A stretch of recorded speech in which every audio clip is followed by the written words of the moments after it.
Yo, what's happening, guys? Everybody, I'm super pumped up to be here with all of you, share some time with you guys here at the office all alone, as you can tell.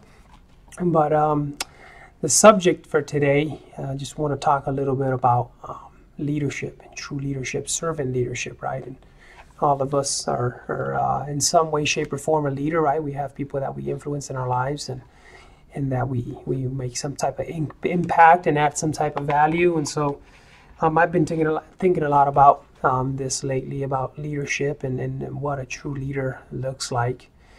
And I don't know what your religious background is, or if you believe in anything or anything like that, but for me, the best leader I've seen with all the qualities of a leader is Jesus Christ. He showed true leadership, and I just appreciate what he's done and continues to do, and every aspect of that word or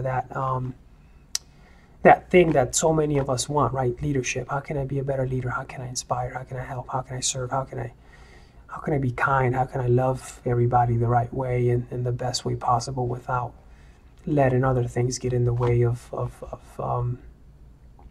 a leader, right? Or of really making an impact and a significant in somebody's life. And so anyway, just wanted to talk about that. I've been reading John Maxwell, which he's kind of considered one of the top leadership people in the world, and I'm appreciative of him and what he's done for in bringing this out, right, of that opportunity to learn, right, because there's a difference between a manager and a leader, a big difference, right? And so not every time the loudest guy in the room is really the leader, right? It's the person that has influence, no more nor less, right? Whoever has some influence, that's the leader in that room.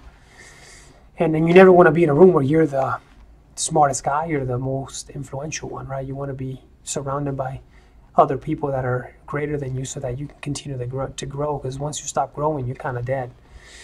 And so anyway, just wanted to talk about something I learned this week about leadership, and a couple of things I learned was one of the first things that makes you a great leader is looking at yourself, your inner self, and then checking on your character, right? Who are you really? What do you bring to the table? What do you really want to do with life, right? With everything that you got going on. And so with that, you just there's a couple of things. There's a question I wanted to ask, right? And you got to ask yourself each day this question, right? Who am I inspiring today? What have I done differently today that will help somebody else? Because when you help somebody else, you're helping yourself. And what that means to me is in the scriptures, and I don't want to be too religious out here, but it says when you lose yourself, you find yourself. And so as you lose yourself helping others, you find yourself, meaning you're going to learn who you really truly are. Because if you're a person that wants to be a leader and wants to be successful and wealthy in every aspect of life, you're going to find that out. Because as you dig deeper, you're going to want more. You're never going to be satisfied with that hole that you've dug internally, because you're going to want more, because you're going to find more. You're going to be like, oh yeah, well, look at this, look at that, I found this, I found that. And whereas if you're kind of content or complacent with what you found and how deep you've dug, then you're just kind of you're gonna stay there, right? You're gonna stay in a comfort zone. So anyway, I always ask yourself, who am I inspiring today? Another thing I was thinking about is where we can't try to change people. It's not gonna work, right? We can't change anybody, right? People have to have a desire to change themselves, and as they grow that desire, by plugging into an association or a system or a process of some type, they're able to develop that desire to grow and change, right? I mean, you can talk about change and leadership and everything till you're blue in the face, but until you actually, until that person actually develops that desire within themselves and says, I want to change, I'm going to do whatever it takes, then that's the key, right? You can't just beat it into them and expect them to change, because it's just not going to work that way. And then the greatest value in life is living a great life, right? And how do you do that, right? I've always asked myself, how do I live a great life? What does that mean? What does that look like to me? And one of the things, there's three things I'm learning about, and first thing is productivity, right? If you're not productive, you aren't happy, right? And what I mean by that is, right, it goes with work or sports or anything, right? If you're not producing something, if you're not being productive or effective or efficient, you're stressed, right? You're kind of like, I'm not accomplishing this or that, and this sucks and that sucks, and so you got to kind of embrace the suck, like the Marine Corps says, right? And you got to be productive, right? Set a goal, not too low, not too high, but where it's going to stretch you to be the very best version of yourself, right? Little by little, right? I mean, you grow little by little. You're not going to go into the gym and start working on biceps and pick up the 60-pound dumbbells and start pumping them. It just doesn't work that way, right? And you got to get to that level, right? You start with the 15s, the 25s, the 30, the 35, 40, all the way till you get up to a certain level where you continue to grow, but you're going to incrementally grow that. You're not just going to jump from the 25s to the 50s, because you're going to kill yourself, right? But if you jump from the 25s to the 30 or even 35, you're in that range of growth.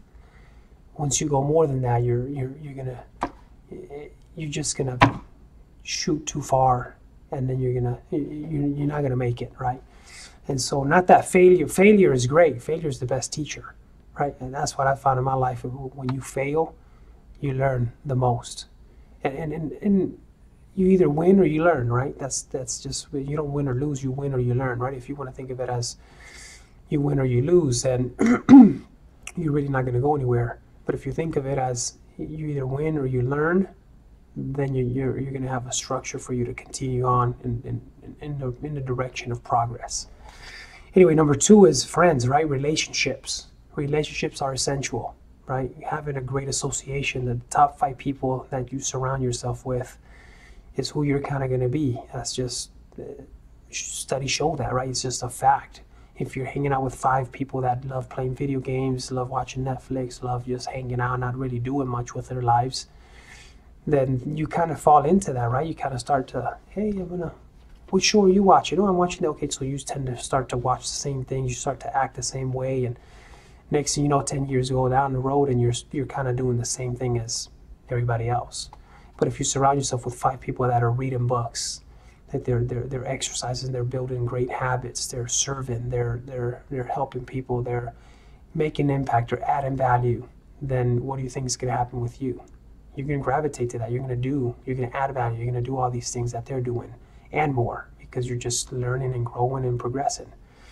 So anyway, that's number 2. Number 3 is spirituality, right? If we all have a spiritual being, right? We're carnal and we're spiritual at the same time. So we, studying and practicing what we study, and then teaching it to others, right? Helping others understand that the spiritual realm it's reality. It's true, right? There's something more than just this mortal state that we're in. And then just always having in your mind that we have an incredible chance to participate as human beings in the miracle of process, right? Where life is a process. We go through a lot of things. We're all struggling right. 9 out of 10 people are going through something. We all need help in some which way or another. And the help that I can bring might not be the same as you can bring, right? You might be able to bring somebody help differently than I can, and you might be able to impact them more than I can. And so we all have our different personas and beings that we are, with our character and who we are and what we've experienced in our lives and our perspectives and our vision and what we really want out of life. And so never tell yourself that you're not enough, because you are. We're all enough. We just need to find ourselves, and we need to go out there and do our very best. And so anyway, that's it for today. Hope you guys are doing awesome. I send you a big abrazo from Arizona, and we'll talk to you soon.